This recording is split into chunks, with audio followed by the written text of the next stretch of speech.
एक लड़का एक खिलौना इंसान को अलमारी में बंद कर देता है, लेकिन जैसे ही अलमारी खोलता है वो खिलौना जिंदा होकर एक छोटा इंसान बन जाता है। लड़का उत्सुकता से उसे छूने की कोशिश करता है, लेकिन छोटा इंसान डरा हुआ होता है और तुरंत चाकू से लड़के के हाथ पर वार कर देता है। लड़का डर जाता है और जल्दी से समझाने लगता है कि वो उसका मालिक है और उसे कोई नुकसान नहीं पहुंचाएगा। तब जाकर छोटा इंसान शांत होता है और लड़के की नरम हथेली पर कूद जाता है। लड़का फिर उसके लिए एक प्लास्टिक का टेंट देता है ताकि वो उसमें रह सके, लेकिन छोटा इंसान उसे मना कर देता है। कहता है कि प्लास्टिक से फॉर्मल्डिहाइड की बदबू आती है। लड़के को एक तरकीब सूझती है। वो टेंट को अलमारी में रखकर दरवाजा बंद करता है और फिर खोलता है। टेंट असली चमड़े में बदल जाता है। अब छोटा इंसान खुशी से उसमें रहने लगता है और वे दोनों अच्छे दोस्त बन जाते हैं। लड़का उसका नाम टैडी रखता है। अब लड़का और खिलौनों को भी जिंदा करना चाहता है। वो देर रात को अलमारी में और खिलौने डालता है, लेकिन जैसे ही दरवाजा खोलता है एक खौफनाक दृश्य देखता है। डार्थ वेडर और डायनासोर लड़ रहे हैं। रोबोकॉप और अमेरिकी सैनिक बंदूकें चला रहे हैं। सबको मरता देख लड़का डर जाता है और अलमारी बंद कर देता है। खोलते ही सब फिर से खिलौना बन चुके होते हैं। अगले दिन टैडी उसे जगाता है और शिकायत करता है कि टेंट छोटा है और उसमें दम घुटता है। वो खुद का बड़ा घर बनाना चाहता है। लड़का उसे आंगन में ले जाता है जमीन चुनने, लेकिन जैसे ही वो टूल्स लेने अंदर जाता है एक मुर्गी टैडी को उठा लेती है। लड़का दौड़कर टैडी को बचा लेता है, लेकिन उसकी जांघ पर मुर्गी के चोंच से चोट लगती है और खून बहने लगता है। लड़का परेशान हो जाता है। फिर उसे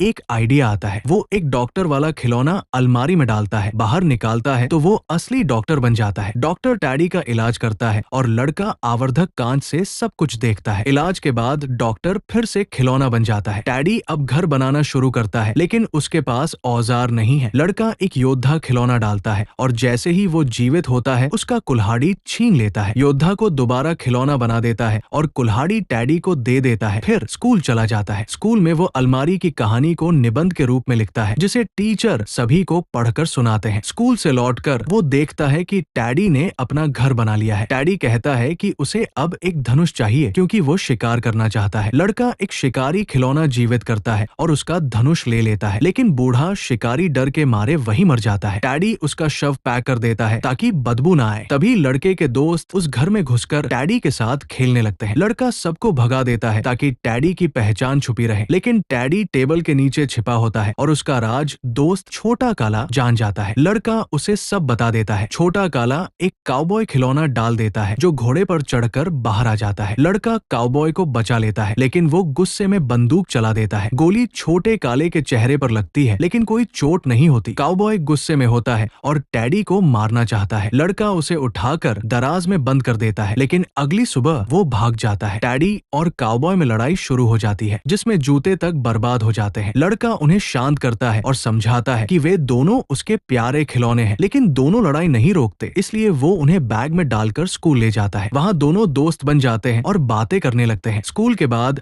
लड़का बैग अपने दोस्त अवई को दे देता है, जो खिलौनों को सबके सामने दिखाना चाहता है। लड़का दौड़कर उसे रोकता है। टीचर भी आते हैं और सच्चाई पूछते हैं, लेकिन जैसे ही खिलौने निकाले जाते हैं वे दोनों मूर्ति बनकर बच जाते हैं। लड़का अब एक इंडियन लड़की खिलौना लाकर उसका जोड़ा बनाना चाहता है, लेकिन अलमारी गायब होती है। वो खोजते खोजते स्टोर रूम में पहुंचता है, लेकिन चाबी खो चुकी होती है। काउबॉय उसे समझाता है कि जरूरी नहीं कि जो तुम देना चाहते हो वही सामने वाले को चाहिए। रात को वे टीवी देख रहे होते हैं और इंडियन लड़की टीवी पर लड़ाई देखकर असली तीर चला देती है और काउबॉय को लग जाती है। इलाज के लिए फिर मेडिकल सिपाही को बुलाया जाता है, लेकिन चाबी फर्श के नीचे होती है। टैडी खुद जाकर चाबी लाता है और रास्ते में चूहे से टकराता है। चाबी लाकर वे डॉक्टर को जीवित करते हैं, जो काउबॉय को ठीक कर देता है। लेकिन जब लड़का फिर इंडियन लड़की को जीवित करना चाहता है, टैडी उसे रोकता है। टैडी और काउबॉय दोनों की अलग अलग जिंदगी है और हर किसी को अपनी जिंदगी जीने का हक है। अगली सुबह वे दोनों खिलौनों को अलविदा कहते हैं, उन्हें प्यारी सी पोज में बैठाकर अलमारी बंद कर देते हैं और जब अलमारी दोबारा खुलती है दोनों फिर से खिलौना बन चुके होते हैं। लड़के की आंखों से उसकी उम्र की सबसे भारी आंसू बहती है। ऐसे ही और मजेदार वीडियो देखने के लिए हमारी चैनल को सब्सक्राइब करना मत भूलना। मिलते हैं अगली वीडियो में, तब तक के लिए बाय बाय।